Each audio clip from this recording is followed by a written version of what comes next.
عمر ہو گئی تھی اور اتنی زیادہ بڑھاپے میں اللہ تبارک و تعالیٰ نے اولاد کے طور پر اسماعیل جیسا پیارا بیٹا عطا فرمایا، لیکن آزمائش اور امتحان اللہ تبارک و تعالیٰ نے اسی پیارے بیٹے کو اپنی راہ میں قربان کرنے کا حکم دیا۔ تو حضرت ابراہیم علیہ السلام نے چونو چرا نہیں کیا کہ ایسا کیوں، اتنا پیارا بیٹا اور اتنے بڑھاپے میں ملا، اتنی مدت کے بعد، اتنی تمنا اور آرزو کے بعد ملا، کیسے قربان کر دوں؟ وہ اللہ کے نبی تھے، اللہ کی بارگاہ میں کبھی سوال نہیں پوچھتے تھے، اللہ کا حکم ہو جائے عمل کرنا شروع کر دیتے تھے۔ تو پیارے بیٹے اسماعیل کو قربان کرنے کے لیے تیار ہو گئے، قربان گاہ پر لے گئے، اور وہ بیٹا بھی کیسا فرما بردار، راستے میں بتا بھی دیا کہ بیٹے میں تمہیں قربان کرنے کے لیے جا رہا ہوں۔ تو اسماعیل بھی کیسا جواب دیتے، وہ تربیت بھی کیسی ہوگی۔ اسماعیل کہتے کہ اگر اللہ کا حکم ہے تو میں اللہ کے حکم پر قربان ہونے کے لیے تیار ہوں۔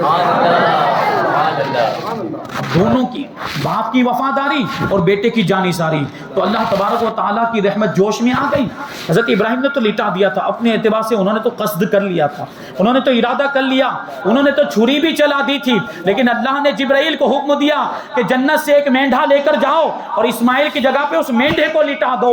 حضرت جبرائیل نے اسماعیل کی جگہ پر مینڈھے کو لٹایا تو وہ چھری حضرت اسماعیل علیہ السلام کے گلے پر چلنے کے بجائے مینڈھے کے گلے پر چل گئی۔ وہ مینڈھے کی قربانی، وَفَدَيْنَاهُ بِذِبْحٍ عَظِيمٍ، وَفَدَيْنَاهُ بِذِبْحٍ عَظِيمٍ، ایک عظیم قربانی کے ذریعے سے ہم نے اس کی جان کو بچا دیا، اسماعیل کی جان کو بچا دیا، یعنی اس کا فدیہ بنا دیا اس کو ہم نے۔ تو یہ بات ہے، حضرت اسماعیل علیہ السلام اور حضرت ابراہیم علیہ السلام کی سنت کو باقی رکھنے کے لیے یہ قربانی ہم پر جو واجب قرار دی گئی ہے، تو یہ حکمت ہے، یہ قربانی کا مقصد۔ اب یہ جو بات کہتے ہیں نا کہ یہ جانور کو مارا جاتا ہے، معاذ اللہ جانور کا خون بہایا جاتا، جیو ہتیا، یہ بات آتی جیو، تو ایک بات ہم اس کو یہ کہیں گے، یہ تو وہ لوگ مانتے ہیں یہ بات تو کہ انسان اشرف المخلوقات ہے، یعنی انسان سب سے بہتر مخلوق ہے، سب سے افضل مخلوق، انسان سے افضل کوئی دوسری مخلوق نہیں۔ اور یہی وجہ ہے کہ اللہ تبارک و تعالیٰ نے دوسری ساری چیزیں انسان کے فائدے کے لیے پیدا کی۔ وَالَّذِي خَلَقَ لَكُم مَّا فِي الْأَرْضِ جَمِيعًا، کہ وہی ہے جس نے زمین میں جو کچھ بھی ہے وہ سب تمہارے لیے پیدا کیا، یعنی انسانوں کے لیے پیدا کیا۔ ہاں جو چیزیں حرام قرار دے دی گئی قرآن میں، حدیث میں جو چیزیں حرام قرار دے دی گئی وہ ہمارے لیے حرام، اب اس کا استعمال ہمارے لیے جائز نہیں، لیکن جو چیزیں جس کے تعلق سے حرام ہونے کی یا ناپاک ہونے کی قرآن و حدیث میں کوئی صراحت نہیں آئی، وہ ساری چیزیں ہمارے لیے حلال اور جائز ہیں، وہ سب چیزیں انسانوں کے لیے پیدا کی گئی۔ تو جو جانور حرام کر دیے گئے، ان جانوروں کے علاوہ جتنے بھی جانور وہ سب ہمارے لیے حلال، ان کو کھانا ہمارے لیے جائز، اس کو شرعی طور پر ذبح کر کے ہم کھا سکتے ہیں، حلال جانور۔ اب اس کی حلال جانور کون کون سے ہیں اس کی بڑی تفصیل ہے۔ تو حلال جانور کھائے جا سکتے ہیں قربان کر کے۔ اگر یہ ہم پر اعتراض کر دیں کہ تم جانور کھا جاتے ہو، جیو ہتیا کرتے ہو، تو ان کو شیر پر بھی اعتراض کرنا چاہیے، جنگل کے شیر پر۔ ان کو جنگل کے شیر پر وہ کھاتے کہ نہیں، ہرن کو، بکری کو، وہ جیو ہتیا ہوئی کہ نہیں؟ پابندی لگاؤ جنگل میں جا کر شیر پر، وہ تو کبھی کبھی ان کی ماتا کو بھی کھا جاتا ہے، جنگل کا شیر کبھی کبھی ان کی ماتا کو بھی کھا جاتا ہے، وہاں تکلیف نہیں ہوتی، مسلمان کھاتا ہے تو تکلیف ہوتی، تو بلا وجہ کا اعتراض۔ اور قربانی کا تصور، یہ قربانی بہت پرانی عبادت ہے، بہت پرانی عبادت، تقریباً ساری امتوں میں قربانی کا کانسیپٹ رہا ہے۔ قربانی، حضرت آدم علیہ السلام، وہ حابیل قابیل کا واقعہ آپ جانتے ہوں گے، قربانی کرنے کا حکم ملا تھا کہ نہیں ان لوگوں کو؟ حضرت سلیمان علیہ السلام کے زمانے میں بھی قربانیاں ہوتی تھی، اور حضرت ابراہیم علیہ السلام کا تو واقعہ آپ نے سنا، تو یہ قربانیاں بہت پہلے سے ہوتی آئی۔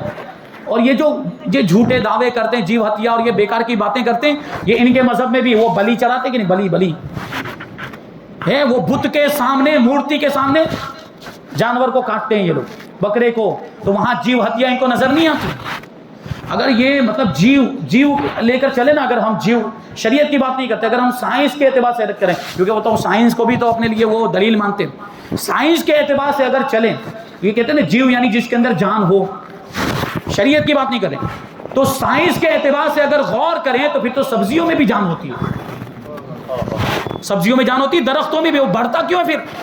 چھوٹے سے بڑا ہو جاتا ہے، پہلے کچھ نہیں، اگتا ہے، دانے میں سے نکلتا ہے، وہ بیج میں سے نکلتا ہے، پھر اتنا بڑا درخت بن جاتا ہے۔ اور سائنس کہتی ہے کہ درختوں میں بھی جان ہوتی ہے، تو یہ اگر کہتے ہیں کہ جیو ہتیا یہ ایک جرم ہے، یہ گناہ ہے، تو پھر ان کو سبزیاں کھانا بھی چھوڑ دینا چاہیے، کیونکہ سائنس کے اعتبار سے تو اس میں بھی جان ہے، وہ بھی جیو ہے، تو بلا وجہ کا اعتراض۔ بلکہ ابھی ایک جگہ پر تو میں نے پڑھا، ہم لوگ سانس لیتے ہیں، ہم لوگ سانس یا پانی پیتے ہیں، پانی میں بہت سارے جراثیم ہوتے ہیں، جراثیم مطلب کچھ نقصان دہ ہوتے ہیں، کچھ نقصان نہیں دیتے، ایسے جراثیم ہوتے ہیں، اور ہوا میں بھی بہت سارے جراثیم ہوتے ہیں جو ہماری ناک کے ذریعے جب سانس لیتے تو اندر چلے جاتے ہیں، تو وہ جراثیم بھی جیو ہے کہ نہیں؟ جراثیم بھی جیو ہیں، ان میں بھی جان ہوتی ہے، یہ بھی سائنس نے، میڈیکل سائنس نے ثابت کر دیا، جراثیم کے اندر بھی جان ہوتی، تبھی تو ان سے بیماریاں ہوتی ہیں، تو وہ پھر سانس لینا ہی بند کر دیں، پانی پینا ہی بند کر دیں، تو بلا وجہ کا اعتراض ہے، بکواس ہے، ان کا اعتراض ان کے اوپر ہی پلٹتا ہے۔ الحمدللہ ہمارا اسلام مکمل کامل دین اور مذہب ہے، ہمارے اسلام میں کسی طرح کی کوئی کمی نہیں، اور ہمارا اسلام دین فطرت، سارے احکام فطرت کے مطابق، کوئی چیز ایسی نہیں جو خلاف فطرت ہو۔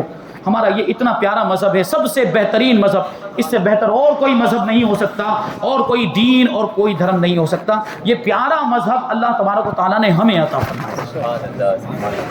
اوجڑی کھانا کیسا جائز ہے؟ اوجڑی کھانا مکروہ تحریمی، اعلیٰ حضرت رضی اللہ تعالیٰ عنہ نے اس کو مکروہ تحریمی فرمایا، اوجڑی، اور جس انداز میں آج کھائی جاتی ہے تو مکروہ تحریمی ہے۔ ہاں اگر کھانا ہی چاہتے تو اس کی ایک صورت ہے، علماء نے اس کی ایک صورت نکالی، وہ فرمایا کہ اس میں جو وہ جھلی ہوتی ہے اندر کی طرف، جو نجاست سے جو جھلی متصل ہوتی ہے، ملی ہوئی، جہاں سے گندگی، اس کو نکال دیا جائے تو پھر وہ جو اوپر والا حصہ جس کو بٹ کہا جاتا ہے، پھر اس کو کھایا جا سکتا ہے، لیکن وہ رہتے ہوئے جو نجاست کے ساتھ جو جھلی متصل ہوتی ہے، عام طور پر جہاں نجاست لگی ہوئی رہتی ہے اس کو نہیں کھا سکتے، وہ مکروہ تحریمی ناجائز و گناہ ہے، اور ظاہر سی بات ہے گندی چیزوں سے ہمیں بچنا چاہیے۔ اب ظاہر سی بات ہے آپ کو گھن آنی چاہیے یہ ایسی چیز کھانے سے، تو جہاں نجاست رہتی ہے اس کے جسم کی سب نجاست وہاں جمع ہوتی، گندگی، آپ اس کو کھا رہے ہیں، کیسے اچھا لگتا ہے؟ کیسے اچھا لگتا ہے؟ الخبیثات للخبیثین والطیبات للطیبین، یہ خبیث لوگوں کے لیے خبیث چیزیں، ناپاک لوگوں کے لیے ناپاک چیزیں، اور پاک لوگوں کے لیے پاکیزہ چیزیں۔ پورا جانور آپ کو کھانے کی اجازت دی اور آپ کو اوجھڑی کے اندر ہی بس وہ بحث کر رہے ہیں، اوجھڑی ہی کیوں کھانی ہے آپ کو، جب پورا جانور اتنے، وہ آپ اس کی دستی کا گوشت لیں کتنا وہ لذیذ ہوتا ہے، آپ اس کے پاؤں کی جانب کا جو گوشت لے لیں وہ کتنا اچھا، مطلب یہ جو اور بھی کتنے الگ الگ انداز میں گوشت بنا کے کھایا جا سکتا، وہ گوشت نہیں کھانا، ان کو اوجھڑی کھانی ہے، عجیب حال ہے۔ تو اوجھڑی کو مکروہ تحریمی فرمایا ہمارے امام نے، اس سے بچنا ہی چاہیے، اور اگر کھانا ہی چاہتے تو اس کی صورت یہ بتائی کہ وہ اندر سے جھلی نکال دی جائے، جو نجاست سے متصل جو جھلی ہوتی ہے اس کو نکال دیا جائے، پھر جو اوپر کا حصہ ہوتا ہے وہ کھایا جا سکتا ہے۔ وہابیوں کے یہاں کا جو ذبیحہ آتا ہے، قربانی کا گوشت آتا ہے، وہ کھا سکتے ہیں نہیں کھا سکتے؟ سنی سے پوچھو تو سنی تو منع ہی بولے گا، اور جو کھاتا ہے اس کو پوچھے تو سنی ہے کیا؟ کیا بات ہے؟ گستاخ رسول سے ہمارا کوئی تعلق نہیں، رسول پاک صلی اللہ علیہ وسلم کے گستاخ سے ہمارا کوئی رشتہ، تو نہ ہم کو اس کو گوشت دیں گے نہ اس کا گوشت لیں گے، کیوں کریں بھائی ہم؟ جو رسول پاک صلی اللہ علیہ وسلم کا گستاخ ہو اس سے ہمارا کوئی تعلق نہیں ہونا چاہیے، کوئی دوستی نہیں، کوئی یاری نہیں، اور کوئی رشتہ داری نہیں۔ ابھی میں ایک مثال آپ کو دوں کہ آپ کے والد صاحب کو کوئی آدمی گالی دے، آپ اس سے بات کرنا پسند کریں گے؟ اس کو سلام کریں گے؟ اس سے تعلقات رکھیں گے؟ ویوہار ختم ہو جاتا ہے۔ آپ کے والد صاحب کو کسی نے گالی دی تو آپ کا اس سے ویوہار اور تعلق ختم ہو جاتا ہے۔ سوچیں، یہاں باپ کی بات نہیں، رسول پاک کی بات ہے۔ رسول پاک کی شان میں گستاخی کی، باپ کی شان میں کوئی گستاخی کرے وہ آپ کے لیے ناقابل برداشت ہوتی ہے۔ رسول پاک کی شان میں اگر کوئی گستاخی کرتا ہے وہ آپ کیسے برداشت کر سکتے ہیں؟ ایک عاشق رسول کو کیسے برداشت ہو کہ حضور کی شان میں گستاخی؟ اور ایسے لوگوں کے ساتھ تعلقات کیوں رکھے جائیں؟ ایسے لوگوں کے ساتھ دوستی یاری اور رشتہ داری کیوں رکھی جائے؟ ان کا گوشت کیوں کھائیں؟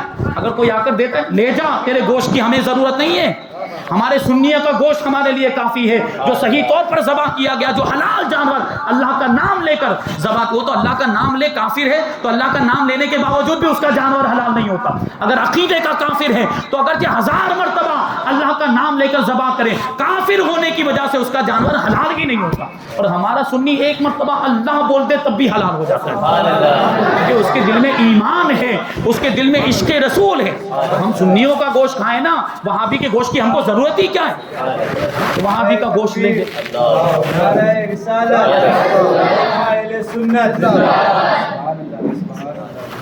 یہ سوال یہ بھی تھا، ابھی بہت زیادہ ٹرینڈ چل رہا ہے، کچھ لوگ اس طریقے کی باتیں کرتے ہیں کہ ہم تو صرف وہابیوں کے مدرسے میں بچے کو قاعدہ پڑھانے بھیج رہے ہیں، صرف قرآن پڑھانے بھیج رہے ہیں، تو کیا وہابیوں کے مدرسے میں بچے کو اس نیت سے بھیجا جا سکتا ہے؟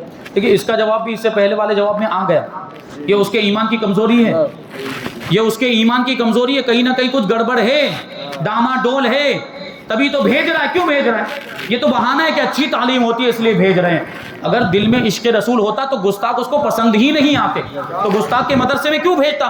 یہ اپنے بچوں کے ایمان کا سودا کرنا ہوا، اپنے بچوں کو ان کے یہاں پہ تعلیم لینے کے لیے بھیجنا، یہ ان کے ایمان کا سودا کرنا ہوا، کیونکہ وہ تو ہر جگہ پہ وہ اپنا وہ مذہب بگاڑتے رہتے ہیں، وہ بچوں کو بھی وہی سکھائیں گے، آپ کے بچوں کو بھی بچپن ہی سے اگر آپ کے بچے کے دل میں وہ بات بیٹھ گئی تو بڑا ہو کر پھر ان کے جیسا نہیں بنے گا تو کس کے جیسا بنے گا؟ پھر آپ لاکھ کوشش کر لے بیٹا ہم سنی، ہمارے دادا بھی سنی تھے، ہمارے باپ بھی سنی تھے، ہمارے چاچا ہمارے پھوپا بھی، تو سنی بن جا، وہ نہیں بنے گا، کیونکہ تو نے تو اس کو وہاں بھی کے مدرسے میں بھیجا، تو نے خود اس کے ایمان کا سودا کیا۔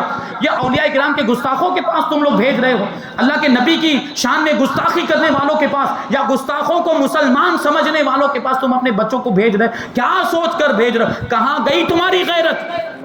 غیرت مر گئی؟ یا عشق رسول کا جذبہ؟ تو عاشق رسول ہونے کا دعویٰ کرتے ہیں، تو کیسے عاشق رسول کہ گستاخ کے پاس اپنے بچے کو بھیج رہے ہیں؟ ہرگز جائز نہیں، ہرگز اجازت نہیں، بڑا خطرناک عمل ہے، اور خطرناک کہ دنیاوی اعتبار سے نہیں، وہ ایمان کے لیے خطرناک، بچوں کے ایمان کو خطرے میں ڈالنا ہے اس طریقے سے۔ ہمارے پاس مدرسے نہیں ہے کیا؟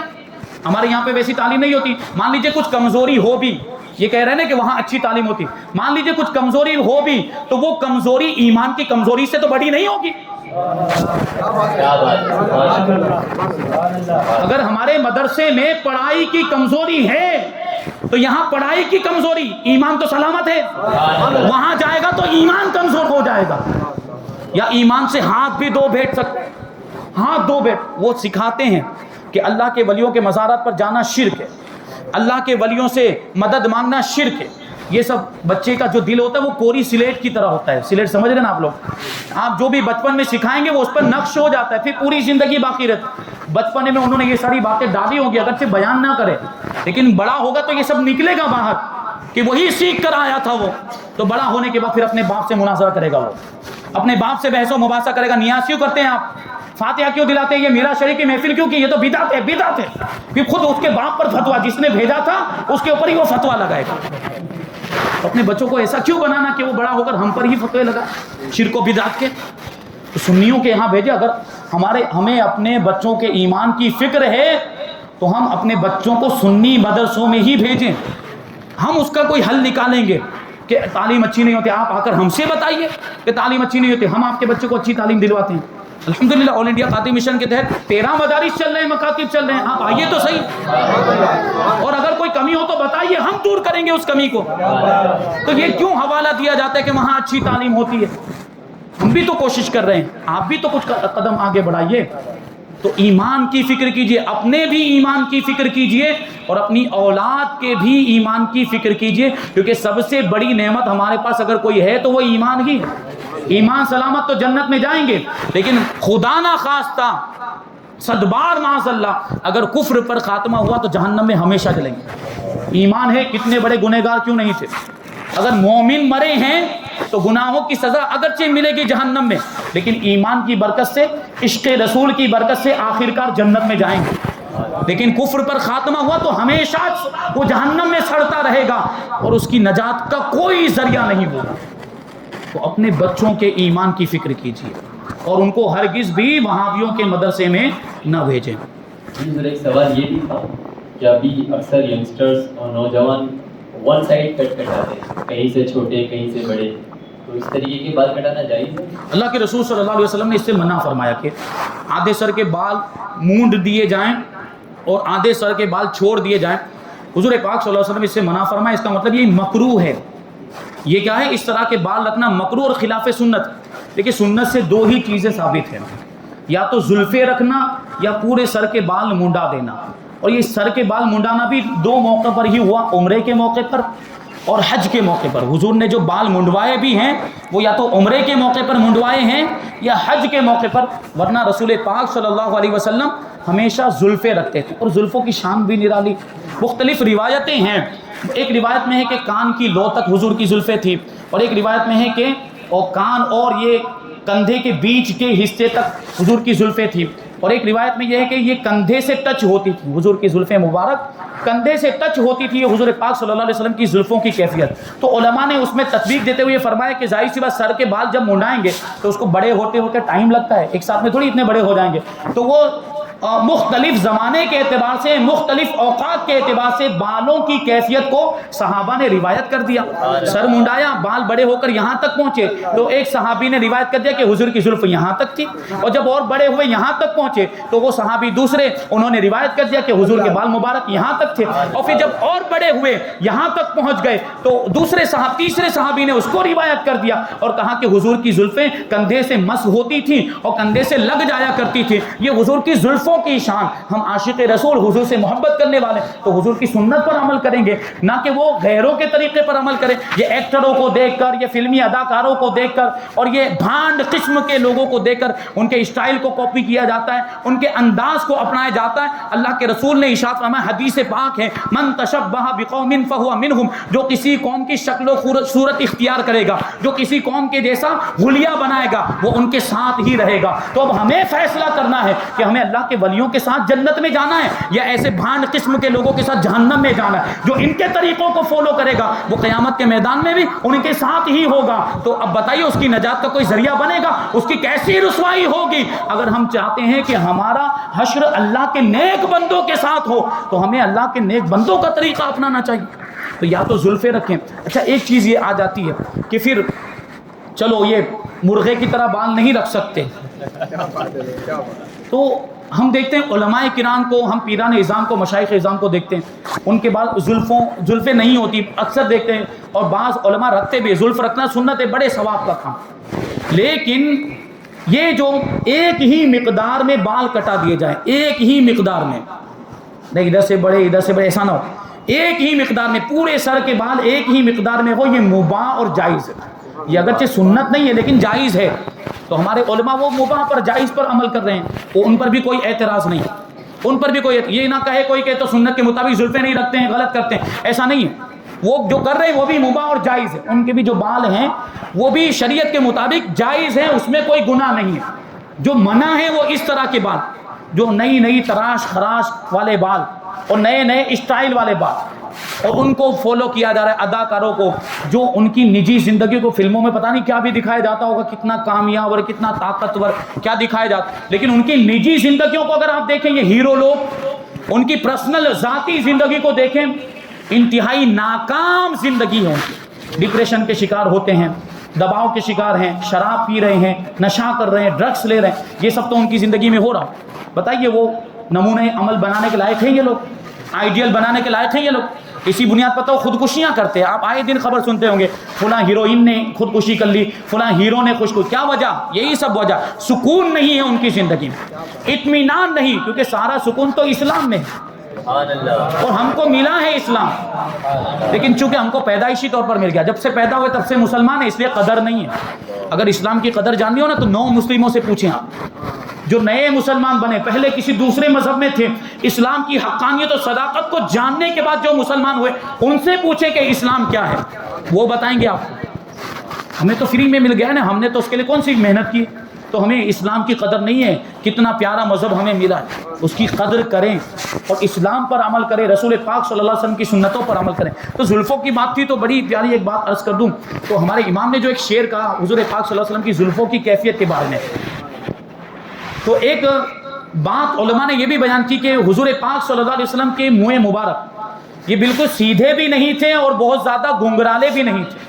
وہ شاعر کہتا ہے نا کہ نہ گنگرالے نہ بالکل سیدھے، وہ گیسو خمیدہ ہیں، نہ گنگرالے نہ بالکل سیدھے، وہ گیسو خمیدہ ہیں، کیونکہ بہت زیادہ سیدھے بھی یہ خوبصورتی کی علامت نہیں، اور بہت زیادہ گنگرالے بھی ہوں تو وہ بھی اچھے نہیں مانے جاتے۔ تو اللہ تبارک و تعالیٰ نے اپنے محبوب کو خوبصورتی کے کیسے اعلیٰ پیمانے پر تخلیق فرمایا، یہ تو سوچیں کہ اس سے زیادہ خوبصورتی کوئی ہو ہی نہیں سکتی۔ تو اعتدال کے ساتھ حضور کی زلفیں بھی اعتدال لیے ہوئے تھی، یعنی بہت زیادہ گنگرالے بھی نہیں تھے، نہ گنگرالے نہ بالکل سیدھے، وہ گیسو خمیدہ ہیں، تھوڑا سا خم لیے ہوئے تھے، تھوڑا سا ایسا دائرہ بنتا تھا، تھوڑا سا یہ زلف مبارک کا دائرہ بنتا تھا، حلقہ بنتا تھا، اور پھر کیا فرمایا وہ شعر کا دوسرا مصرع ہے کہ نہ گنگرالے نہ بالکل سیدھے وہ گیسو خمیدہ ہیں، عروج حسن سے آگے میرے سرکار کے گیسو. یعنی حسن اگر ترقی کرے، خوبصورتی اور جمال اگر ترقی کرو، ترقی کر کے وہ پہنچ جائے کہیں پر بھی، وہ اپنی انتہا کو پہنچ جائے، تو اس انتہا سے بھی آگے ہمارے نبی کے گیسو کی خوبصورتی پہنچتی ہے. تو ہمارے امام کہتے ہیں یہ جو کیفیت ہے حضور پاک صلی اللہ علیہ وسلم کے بال مبارک ایسے، یہ کان کے ارد گرد ایسے دائرہ بنتا تھا، ایسے زلف مبارک کا ایسے دائرہ بنتا تھا. اور جب حضور پاک صلی اللہ علیہ وسلم کنگھی فرماتے تھے تو بال سیدھے ہو کر کندھے تک آ جاتے تھے. اور یہ بات بھی ذہن میں رکھے، سنت کہاں تک ہے؟ کندھے تک ہی، اس سے زیادہ رکھنے کی اجازت نہیں ہے. اتنے زیادہ لمبے بال کہ عورتوں سے مشابہت ہو جائے، یہ بھی ناجائز و حرام. عورتوں سے مشابہت اختیار کرنا بھی ناجائز و گناہ ہے. تو اتنے لمبے بال بھی نہیں، وہ جو بابا لوگ رکھتے تھے تو اپنے آپ کو درویش اور فقیر کہتے. پھر کیسے فقیر؟ حضور کی سنت کی خلاف ورزی کر رہے ہیں. اور کیسے درویش؟ تو بال یہیں تک، زلفیں بھی جو ہوں تو وہ زلفیں کندھے تک ہی ثابت ہے. تو امام نے اس منظر کو دیکھا، روایتوں میں پڑھا. اب وہ تو امام ہے، ان کی نگاہیں ہم کیا جانیں، وہ تو دیدار بھی کرتے تھے نا حضور کا. تو حضور پاک صلی اللہ علیہ وسلم کی زلف مبارک کی جب یہ کیفیت ہمارے امام نے ملاحظہ کی تو اس کو شعر کی شکل میں بیان کیا، اور اس کے ساتھ جب عشق شامل ہو گیا تو اس کا حسن دوبالا ہو گیا. امام کہتے ہیں کہ گوشت تک سنتے تھے فریاد اب آئے تادوش، گوشت تک سنتے تھے فریاد اب آئے تادوش. یعنی جب وہ دائرہ بنا ہوا ہوتا تھا تو کان کے ارد گرد ہی بال مبارک رہتے تھے. گوشت کا مطلب ہوتا ہے کان. گوشت کا مطلب کیا ہوتا ہے؟ کان. گوشت نہیں، گوشت وہ کھانے والا، یہاں گوشت تین پر بس خالی وقف کر دینا. گوشت تک سنتے تھے فریاد اب آئے تادوش. دوش مانے کندھا، دوش کا مطلب کیا ہو؟ کندھا. یعنی جب یہ کان کے ارد گرد جب بال مبارک ایسے دائرے کی شکل میں ہوتے، حضور کی بارگاہ میں لوگ فریاد لے کر آتے، حضور کی بارگاہ میں لوگ حاجتیں لے کر آتے، وہ حاجتیں پیش کرتے تو حضور کے کان مبارک ان کی حاجتوں کو سنتے تھے. تو کان مبارک کے ساتھ ساتھ وہ بال مبارک بھی لوگوں کی حاجتوں کو اور فریادوں کو سنتے تھے. اسی کو کہا گوشت تک سنتے تھے فریاد. جب کانوں تک یہ دائرے کی شکل میں تھے تو فریاد سنتے تھے. اب آئے تادوش، یعنی جب حضور نے کنگھی فرمائی تو کندھے تک آ گئے، بال مبارک کندھے تک آ گئے. اور کندھے تک آنے کے بعد اب ان کی شان کیا ہو گئی؟ دوسرا مصرع فرماتے ہیں اب آئے تادوش کہ بنے خانہ بدوشوں کے سہارے گیسو. کہ بنے خانہ بدوش، جن کا کوئی ٹھکانہ نہیں، جن کا کوئی گھر نہیں، ان کے کندھوں پر ہی ان کا گھر ہوتا ہے. بوریا بستر لے کر کندھے پر چلتے، جہاں ان کو موقع ملا، جہاں جگہ ملی وہیں ڈیرا جما دیتے، وہیں بسیرا کر لیتے، وہیں اپنی چھوٹی سی جھوپڑی بنا لیتے. ان کو کہا جاتا ہے خانہ بدوش، یعنی بے سہارا لوگ جو بے گھر ہوتے ہیں. ان کے بارے میں امام کہتے ہیں کہ یہاں تک بال مبارک آئے تو ہیں، لیکن بال مبارک کی شان یہاں آئے کیوں؟ کہ وہ خانہ بدوشوں کے سہارے بننے کے لیے آئے. تو یہ شان ہے حضور کی کہ گیسو مبارک کی. تو بہرحال حضور پاک صلی اللہ علیہ وسلم کی سنت، تو وہ اس طرح کے بال نہیں رکھنے چاہیے ہیرو والے. ہمیں تو کیسے بال رکھنے؟ جو حضور کی سنت یا جو بزرگان دین کی سنت، اسی میں کامیابی ہے، اسی میں کامیابی ہے. اور اس کو چھوڑ کر اگر ان کے طریقوں کو فالو کیا، ایکٹروں کے اور بھانڈ قسم کے لوگوں کے طریقوں، تو ناکامی ہی ناکامی. دنیا میں بھی دیکھیں گے اس کی ناکامی اور آخرت میں تو دیکھیں گے. تو ہمیں تو اپنے بزرگان دین کے طریقے پر ہی عمل کرنا چاہیے. تو اس طرح کے تراش خراش والے بال نوجوان خاص طور پر سنیں، وہ ہرگز نہ رکھیں. ایک سوال ابھی اگر کسی نے ایسے بال رکھ لیے تو اس کی نماز درست ہوگی؟ نماز ہو جائے گی، نماز میں کوئی حرج نہیں ہے، کیونکہ مکروہ تحریمی نہیں ہے، مکروہ تنزیہی ہے، یا اس سے کچھ زیادہ ہو سکتا ہے لیکن مکروہ تحریمی نہیں ہے، منع ہے. اور حضرت یہ سوال ابھی کرنٹ میں بہت زیادہ یہ چل رہا ہے کہ لوگ پھٹی ہوئی جینس پہنتے ہیں، گھٹنے پاس سے پنڈی پاس سے مانڈی پاس سے پھٹی ہوئی ہوتی ہے، اور مسجد میں بھی آتے ہیں اس کو رومال باندھ کر نماز پڑھتے ہیں. دیکھو رومال باندھ رہا ہے مطلب کیا؟ اس کو پتا ہے کہ پھٹی نہیں ہونی چاہیے. سبحان اللہ. رومال باندھ رہا ہے اس کا مطلب کیا؟ اس کو پتا ہے کہ پھٹی ہوئی نہیں ہو، پھر بھی پہن کے آتے. بے وقوفی ہے کہ نہیں ہے؟ جہالت ہے کہ نہیں؟ اگر گھٹنا کھلا ہوا رہ گیا تو نماز ہوگی ہی نہیں. یا یہ جانگ کا حصہ 1/4 یا اس سے زیادہ کھلا ہوا رہ گیا تو نماز ہوگی ہی نہیں، نماز نہیں ہوگی. تو پھر ایسا لباس پہن کر کیوں آنا کہ جس سے ہماری نمازوں میں ہی خلل واقع ہو جائے، ہماری نماز متاثر ہو جائے. ایسے کپڑے پہن کر کیوں آنا؟ ہمیں تو مہذب لباس پہننے کا حکم دیا گیا۔ میں اعلیٰ حضرت رضی اللہ تعالیٰ عنہ کی بات کروں تو اعلیٰ حضرت رضی اللہ تعالیٰ عنہ سخت گرمی کے موسم میں بھی صرف کرتا پائجامہ نہیں، وہ کرتا پائجامہ کے اوپر انگ رکھا بھی پہنتے تھے، انگ رکھا جس کو ہم لوگ جبہ کہتے ہیں، لیکن وہ جبہ ہمارے جیسا نہیں پتلے کپڑے کا، وہ موٹے کپڑے کا ہوتا تھا۔ تو سخت گرمی کے موسم میں بھی کرتے پائجامے کے اوپر وہ انگ رکھا بھی پہنتے تھے اور ہر نماز میں امامہ شریف بھی باندھتے تھے۔ گرمی کے موسم میں تو ہم اور پتلا کپڑا پہننے لگ جاتے ہیں، لیکن امام کی شان کیوں؟ وجہ کیا ہے؟ نماز کے وقت میں یہ اس طریقے سے اچھا اور عمدہ لباس پہن کر جاتے ہیں، کیونکہ اعلیٰ حضرت رضی اللہ تعالیٰ عنہ یہ ہمیں سبق دے رہے ہیں اپنے عمل سے کہ ہم جاتے ہیں نماز میں تو کس کی بارگاہ میں حاضر ہوتے ہیں؟ ارحم الراحمین کی بارگاہ میں حاضر ہوتے ہیں، اس بادشاہ کی بارگاہ میں حاضر ہوتے ہیں جس سے بڑا کوئی بادشاہ نہیں۔ ہم دنیا کے بادشاہ کے پاس جاتے ہیں تو سج صبر کے جاتے ہیں، ہم دنیا کے حاکم کے پاس جاتے ہیں، ہم دنیا کے گورنر کے پاس یا دنیا کے وکیل کے پاس یا کسی پولیس آفیسر کے پاس چلے جائیں تو اچھا لباس پہن کر جاتے ہیں، بٹن کھلے ہو تو بند کر لیتے ہیں، آستین اوپر چڑھی ہوئی تو اس کو سیدھی کر لیتے ہیں۔ یہاں کس کی بارگاہ میں حاضر ہو رہے ہیں؟ یہاں پروردگار کی بارگاہ میں حاضر ہو رہے ہیں، اور ایسا بےہودہ لباس پہن کر آ رہے ہیں جو خلاف ادب ہے، اور بلکہ تو ایسا لباس کہ جس کی وجہ سے نماز ہی نہیں ہوتی۔ تو امام ہمیں درس دے رہے ہیں کہ اللہ کی بارگاہ میں حاضر ہوتے ہیں، مسجد اللہ کا گھر ہے تو لباس بھی ویسا ہونا چاہیے، ادب والا لباس ہونا چاہیے، تہذیب والا لباس ہونا چاہیے۔ جو دنیاوی حاکموں کے پاس تم پہن کر جاتے ویسا لباس پہن کر آؤ، اور نیک لوگوں کا لباس پہن کر آؤ۔ میں ایک بات یہاں پر اکثر عرض کرتا ہوں کہ کچھ لوگ اور کچھ بھائی ہمارے ایسے ہیں جو کام کاج والا لباس بھی پہن کر چلے آتے ہیں، وہ گندا میلا کچیلا لباس بھی، وہ بھی منع ہے۔ آپ اللہ کی بارگاہ میں آئے اور ایسا لباس پہن کر تو کہیں گے کہ حضرت ہم تو کام کرتے تو کہاں بدلنے جائیں؟ بدلنا کون سا مشکل ہے؟ ایک کرتا ایک تھیلی میں آپ محفوظ رکھیں نا آپ، اور بسا اوقات تو آپ کی دکان گھر کے قریب ہی ہے، 2 قدم گھر فاصلے پر اور 2 قدم وہاں سے مسجد ہے، گھر گئے کرتا پہنا مسجد میں حاضر ہو گئے، کون سا بہت مشکل کام؟ اور اگر آپ کہیں دوسری جگہ کام کر رہے ہیں تو ایک کرتا اپنے ہاتھ میں رکھیں، آپ جب بھی نماز کا وقت ہو آپ نے گندا لباس اتارا کرتا پہن لیا، کون سی آپ کی ماں مر جانے والی ہے؟ مطلب ایسے الفاظ آ جاتے ہیں جب وہ لوگ عمل نہیں کرتے، کون سا بہت مشکل کام ہے بتائیے؟ پھر بھی وہ لباس پہن کر، تو میلا کچیلا لباس پہن کر نماز پڑھنے سے بھی منع کیا گیا کہ اللہ کی بارگاہ میں ایسا لباس پہن کر آئیں جو بڑا ہی ادب والا لباس ہو، بڑا ہی مہذب، اور اس میں ہم اپنے نیک لوگوں کو، علماء کو، صالحین کو معیار بنائیں کہ علماء کیسا لباس پہنتے ہیں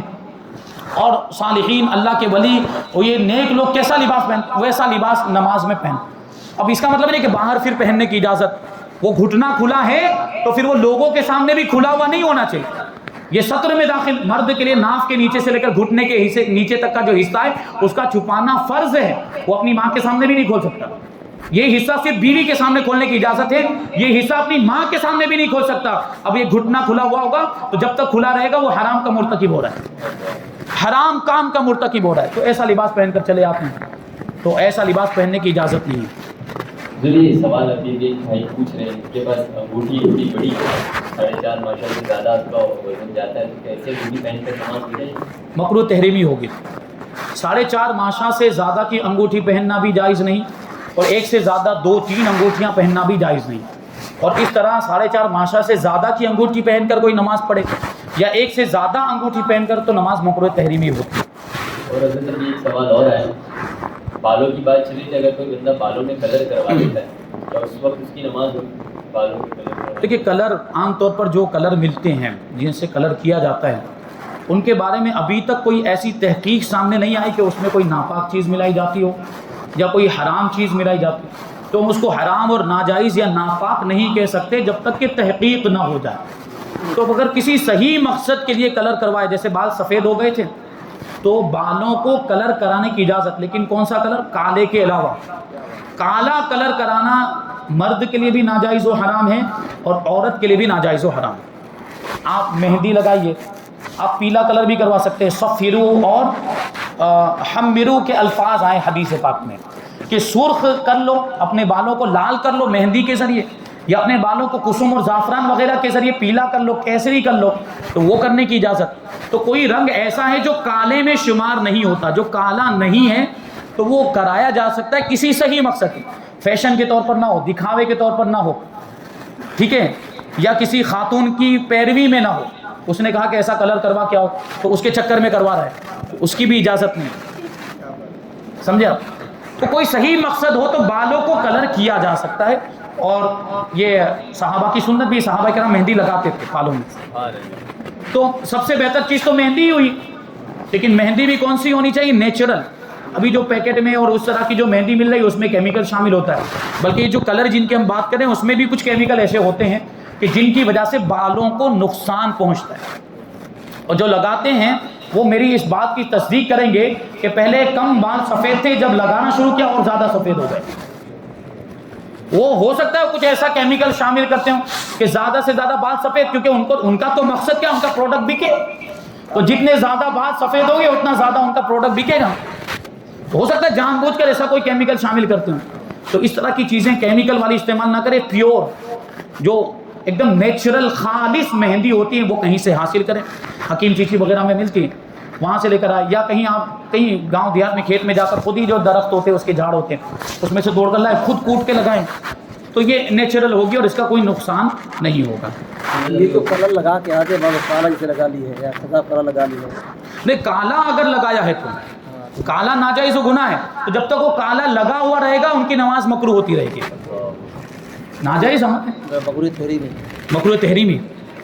یہ ایک قاعدہ کل یہ آپ ذہن میں رکھیں کہ جو چیز نماز کے باہر ناجائز وہ نماز میں بھی ناجائز، نماز میں اور زیادہ ناجائز، کیونکہ اللہ کے گھر میں آیا، عبادت کرنے کے لیے آیا، تو وہ باہر کالا کلر کرنا ناجائز، اور وہ کلر تو ایسی چیز نہیں ہے کہ وضو کرے گا تو نکل جائے گا، وہ رہتا ہے۔ وہ نماز کے اندر اگر کوئی ناجائز کام کرے یا کوئی حرام کام کرے تو اس کی وجہ سے نماز مکروہ تحریمی ہوتی ہے، تو یہ اس کی وجہ سے مکروہ تحریمی، اس کی بھی نماز مکروہ تحریمی۔ جیسے انگوٹھی والا مسئلہ تھا کہ انگوٹھی وہ 4.5 ماشا سے زیادہ یا ڈبل انگوٹھی تو مکروہ تحریمی ہو رہی تھی، تو ایسے ہی یہاں پر بھی اس کی نماز مکروہ تحریمی ہوگی اگر کالا خضاب لگایا ہے تو۔ کبھی یہ سوال ہو رہا ہے بالوں میں ربر وغیرہ لگانا مرد کے لیے ناجائز ہے، عورتوں سے مشابہت، ربر اور ہیئر بینڈ وغیرہ کون لگاتا ہے؟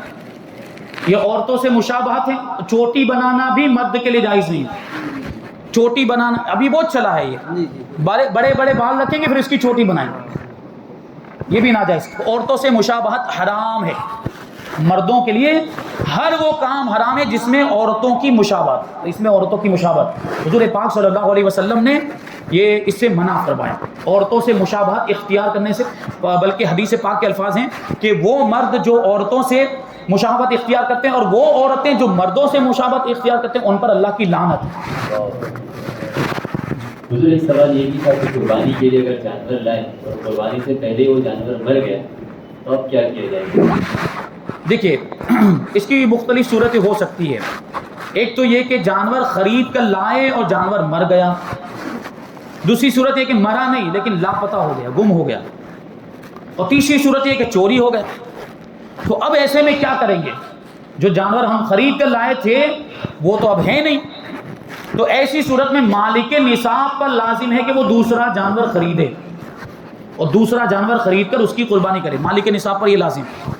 لیکن فقیر نے اگر قربانی کی نیت سے جانور خریدا تھا، فقیر یعنی جو مالک نصاب نہیں، شریف فقیر، وہ بھیک مانگنے والا فقیر نہیں، شریف فقیر مراد ہے یہاں پر، یعنی جو مالک نصاب نہیں ہے، اگر وہ جانور خرید کر لایا تھا تو اس کے اوپر بھی جانور قربانی کی نیت سے خریدنے سے قربانی واجب ہو جاتی ہے، ویسے واجب نہیں ہے، لیکن اگر جانور خرید لے گا قربانی کی نیت سے تو پھر اسی جانور کی قربانی کرنا اس پر واجب ہو جاتا ہے۔ تو اب وہ بھی خرید کر لایا تھا، اب وہ جانور مر گیا یا وہ جانور چوری ہو گیا تو اب اس پر دوسرا جانور خریدنا لازم اور ضروری نہیں، مالک نصاب یعنی غنی پر، مالدار پر، جو مالک نصاب ہے اس پر لازم ہوگا کہ وہ دوسرا جانور خریدے۔ اچھا ایک صورت اس میں یہ ہو سکتی ہے، باہر شریعت میں لکھا ہے کہ فقیر نے بھی اور مالدار شخص نے بھی، مالک نصاب نے بھی دوسرا جانور خرید لیا، یعنی فقیر پر لازم نہیں تھا لیکن فقیر نے بھی خرید لیا، پھر سے قربانی کی نہیں، اس نے ارادہ ہی بنا لیا ہوگا کہ کرنی ہی ہے، ثواب تو ملے گا، قربانی واجب نہیں پھر بھی اگر کوئی کرے تو ثواب تو ملتا ہے، ثواب تو ملے گا، تو اس نے یہ سوچا کہ ثواب کی نیت سے میں قربانی کرتا ہوں اگرچہ واجب نہیں ہے، تو اب دوسرا جانور خریدا تو وہ جانور بھی قربانی کے لیے متعین ہو گیا، اور غنی نے بھی دوسرا جانور خرید لیا۔ اب مر جانے والی صورت میں تو وہ مسئلہ نہیں ہوگا، یہ صورت پیش نہیں آئے گی، لیکن گم ہو جانے والی صورت میں یا چوری ہو جانے والی صورت میں ممکن ہے، ہو سکتا ہے پہلے والا جانور واپس آ گیا، پہلے والا جانور اس کو پھر مل گیا، چور تھا، چور پکڑ میں آ گیا، اس کے پاس سے جانور حاصل کر لیا گیا، اب دو جانور جمع ہو گئے کہ نہیں، غنی کے پاس بھی اور فقیر کے پاس بھی، تو اب دونوں صورتوں میں کیا حکم ہوگا؟ دونوں کا حکم الگ الگ ہے. فقیر پر تو دونوں کی قربانی واجب ہے، کیونکہ فقیر پر مالی کے نصاب ہونے کی وجہ سے قربانی واجب نہیں ہوئی تھی، جانور خریدنے کی وجہ سے.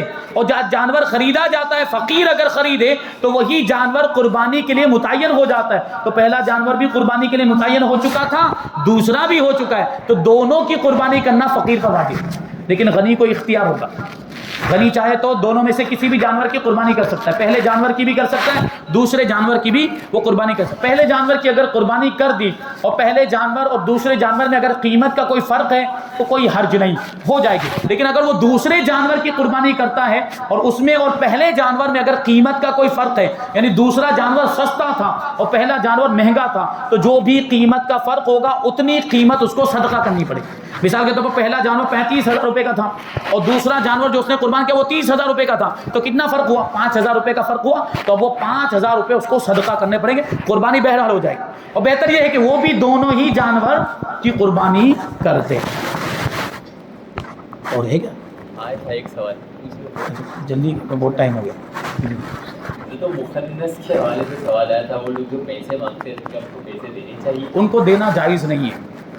مخنث جو نہ مرد ہیں نہ عورت، ہجڑا کہا جاتا ہے، بات واضح ہو جائے، جن کو ہجڑا کہا جاتا ہے. تو دیکھیے مانگنا کس کے لیے جائز ہے اور دینا کس کو جائز، اس پر اس مسئلے کا دار و مدار.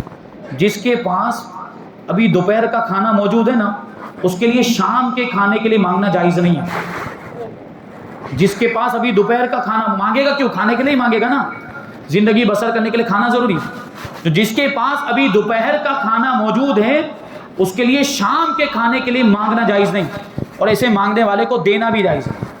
یہ عام طور پر جو فقیر گھومتے رہتے ہیں نا، پیشہ ور فقیر، لاکھوں لاکھ روپے ان کے پاس جمع ہوتے ہیں. کھانا تو ویسے ہی فری میں مل رہا ہے، اب جو پیسے آ رہے ہیں وہ جمع ہوتے جا رہے ہیں. میں واقعہ اکثر سناتا ہوں یہ کہ خواجہ دانا جو ان لوگوں کا فقیروں کا بھی مرکز ہے، وہ ہماری عقیدت کا بھی مرکز ہے. تو خواجہ دانا رحمۃ اللہ تعالی کی بارگاہ میں، وہ جو پیچھے جو دواخانہ ہے، ساروجنک دواخانہ، وہاں پر ایک فقیر رہتا تھا، لاوارث، اس کی اولاد میں کوئی نہیں. اب وہ ویسے ہی زندگی گزار رہا تھا، کھانا بھی مل رہا ہے، پیسے جمع ہو رہے ہیں. اب وہ ایک وقت ایسا ہے کہ اس کا انتقال ہو گیا، بوڑھا ہو گیا اور عمر ختم ہونے کی وجہ سے اس کا انتقال ہو گیا. تو اب تو کوئی وارث نہیں، تو کون آئے گا اس کو لے جائے؟ پولیس والے آئے اور پولیس والوں نے اس کی سب تلاشی لی وغیرہ. تو اس کا سامان جب سامان کی تلاشی لی تو اس میں سے بینک کی پاس بک نکلی. ظاہر سی بات ہے، تھیلے میں کب تک رکھے گا؟ تو بینک کی پاس بک نکلی. پولیس والوں نے جب بینک کی اکاؤنٹ کی ڈیٹیل نکلوائی، کتنے روپے تھے معلوم؟ 4 لاکھ روپے. آپ میں سے اکثر ایسے ہوں گے جن کے پاس 4 لاکھ روپے نہیں ہوں گے، وہ فقیر کے پاس تھے. بولو آپ تو بتائیے، ایسے فقیر کو دینا جائز ہے؟ تو آپ سے زیادہ مالدار ہے وہ. آپ کے پاس 1-2 لاکھ روپے ہوں گے. ہماری اکثریت کا حال یہ ہے. اللہ جو ہے ہمیں خوشحالی عطا فرمائے اور ہمیں وسعت رزق عطا فرمائے. یہ بھی ہے دین میں معاون. اگر ہمارے پاس مال ہے تو مال فی نفسہ ہی اچھا یا برا نہیں ہوتا، مال کا استعمال اچھا یا برا ہوتا ہے. اگر آپ کے پاس مال ہے اور اس کا آپ اچھا استعمال کر رہے ہیں، اللہ کی راہ میں خرچ کر رہے ہیں، دین کے کاموں میں دے رہے ہیں، تو یہی مال آپ کی نجات کا ذریعہ بھی بنتا ہے. لیکن وہی مال اگر غلط کام میں آپ خرچ کریں گے تو یہ آپ کے لیے وبال جان بن جائے گا، جہنم میں لے کر جائے گا پھر. تو وہ دیکھیں، ایسے لوگوں کو آپ مال دیتے ہیں، وہ آپ سے زیادہ مالدار ہے. تو ایسے فقیروں کو دینا جائز ہے. اب ہجڑوں کا بھی یہی معاملہ ہے، ان کے پاس بھی لاکھوں لاکھ روپے ہوتے ہیں، ان کے پاس بھی لاکھوں لاکھ، وہ اتنا کماتے ہیں کہ ان کو اس طرح کی مطلب وہ پیسے ہم دے ہی نہیں سکتے. شریعت کے اعتبار سے جو حکم ہے اس اعتبار سے ان کو دینا جائز نہیں. مانگنے پر دینے کی بات ہے جی. ان کی بددعا سے کوئی فرق نہیں، وہ بیکار بلا وجہ کا ہوا بنایا ہوا، ان کی بددعا سے کوئی فرق نہیں پڑتا. ہم تو شریعت کے مسئلے پر عمل کر رہے ہیں، اس سے بڑی برکت والی اور کون سی چیز ہمارے لیے ہوگی؟ ہم شریعت کے حکم پر عمل کرنے کی نیت سے ان کو نہ دیں، ہزاروں بددعائیں دیں، کچھ فرق نہیں پڑے گا. کچھ فرق اتفاقی طور پر 1-2 واقعات ہو سکتے ہیں کہ انہوں نے کچھ بولا اور ویسا ہو گیا، وہ اتفاق کہا جائے گا، ورنہ ایسا کچھ نہیں ہوتا، ایسا کچھ نہیں ہوتا. جی داڑھی کا مسئلہ ہے، جب وضو کرتے ہیں تو داڑھی پوری دکھنی چاہیے، پانی اندر لگنا چاہیے. اور میں نے سنا تھا کہ جو داڑھی گھنی ہو تو جی سوال سمجھ میں آ گیا. 2 صورتیں ہیں. کچھ لوگ ہیں جن کے ابھی نئی داڑھی نکلی، یا کبھی ایسا بھی ہوتا ہے کہ عمر ہو جانے کے بعد بھی داڑھی پورے طور پہ نہیں، خسی داڑھی، جو بال جو ہے وہ گھنی داڑھی نہیں ہوتی، چھدرے بال ہوتے ہیں. تو ایسی صورت میں جلد تک پانی پہنچانا ضروری ہے، چمڑی تک. اگر خسخسی داڑھی ہے، بال ہلکے ہلکے ہیں، گھنی داڑھی نہیں ہے تو جلد تک پانی پہنچانا ضروری. لیکن اگر داڑھی گھنی ہے تو پھر جو چہرے کے دائرے میں جو بال آ رہے ہیں، یہ چہرے کے دائرے میں جو بال آ رہے ہیں ان کو اوپر سے دھو لینا ہی کافی. تو چہرے کا دائرہ سمجھ رہے ہیں آپ لوگ؟ یہ یہاں سے لے کر جو وضو کے اندر جو بتایا جاتا ہے، یہاں پیشانی پر بال اگنے کی جگہ سے لے کر تھوڑی کے نیچے تک. تھوڑی جو بولا جاتا ہے، تھوڑی کو میں جاننے کے لیے، اس کو آسانی کے لیے میں یوں سمجھاتا ہوں کہ آپ یہ انگوٹھا لیں اور انگوٹھے کو یہاں پہ دبائیں. یہ آگے دبائیں گے تو ہڈی ہے، نہیں دبے گا. تھوڑا اندر کی طرف دبائیں تو ہڈی ختم ہوتی تو دبتا ہے. جہاں سے دب رہا ہے وہیں تھوڑی ختم ہوتی ہے، وہ چہرے کی حد وہاں پہ ختم ہوتی ہے. تو وہاں تک دھونا وضو کے اندر ضروری ہے اگر کسی کی داڑھی نہیں ہے تو. اور اگر گھنی داڑھی ہے تو وہاں تک جو بال آ رہے ہیں، یہ چہرے کا دائرہ ہے، ان بالوں کو اوپر سے دھو لینا کافی. جلد کے اندر پانی پہنچانا ضروری نہیں. یہ وضو کا حکم ہے، یہ وضو کا حکم. غسل میں تو وہاں جلد میں پہنچانا ہی پڑے گا. پھر چاہے گھنی داڑھی ہو یا ہلکی داڑھی ہو، غسل میں تو چمڑے تک پانی پہنچنا، کھال تک پانی پہنچنا ضروری ہے. غسل میں یہ حکم ہوگا. الحمدللہ سوالات کا سلسلہ ختم ہوا. اللہ تبارک و تعالیٰ کی بارگاہ میں دعا کرتے ہیں کہ جو کچھ بھی بیان ہوا اس پر ہم سب کو عمل کرنے کی توفیق عطا فرمائے اور ہمیں شریعت کے مطابق زندگی گزارنے کی توفیق عطا فرمائے. مذہب اہل سنت و جماعت مسلک اعلیٰ حضرت پر ہم سب کو قائم و دائم رکھے اور اسی پر ہم سب کا خاتمہ فرمائے. وما علینا الا البلاغ. السلام علیکم.